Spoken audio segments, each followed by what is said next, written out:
கன்னிராசி அன்பர்களே, உத்திர நட்சத்திரத்தில் 2, 3, 4 பாதம், அஸ்த நட்சத்திரத்தில் 4 பாதம், சித்திரை நட்சத்திரத்தில் முதல் 2 பாதத்தை கொண்ட உங்களுக்கு எதையும் ஆர்வத்தோடு செயல்படக்கூடிய வாய்ப்புகளே பெற முடியும். லாபகரமாக சில நாட்களை கழிக்கக்கூடிய தன்மைகள் இருக்குது. ரொம்ப நாள் இந்த வேலையை செஞ்சுட்டு எனக்கு திருப்தியே கிடையாது, இப்போ என்னமோ மனசு திருப்தியாக இருக்குன்னு மனசளவுக்கு சொல்லக்கூடிய வாய்ப்புகள் இருக்குது. வீட்டில் இருக்கக்கூடிய பெரியவங்களில் ஆரோக்கியத்தில் ரொம்பவுமே அக்கறை தேவை அப்படின்னு சொல்லலாம்.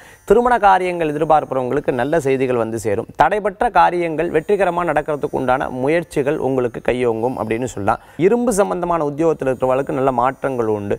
ரொம்ப நாள் வசூலாகாத சில பணவரவுகள் இன்று வசூலாகுண்டான வாய்ப்புகளை பெற முடியும். ரொம்ப நாள் சந்திக்காத சில நண்பர்களை இன்று சந்திக்கக்கூடிய தன்மைகளை ஏற்படுத்தி கொடுக்கும். மனம் விட்டு இத்தனை நாள் நடந்ததென்ன, இப்போ நடந்ததென்ன, இது போன்ற விஷயங்களை பேசி மனம் தீர்த்து கொள்ளக்கூடிய வாய்ப்புகள் பெற முடியும். இன்றைய தினத்தில் உங்களுக்கு அதிர்ஷ்டம் தரக்கூடிய எண் 2, நிறம் வெண்மை, வழிபாட்டுக்குண்டான தெய்வம் மகாலட்சுமி வழிபாடு, பணம் செல்வத்தை சேர்க்கும் வழிபாடு.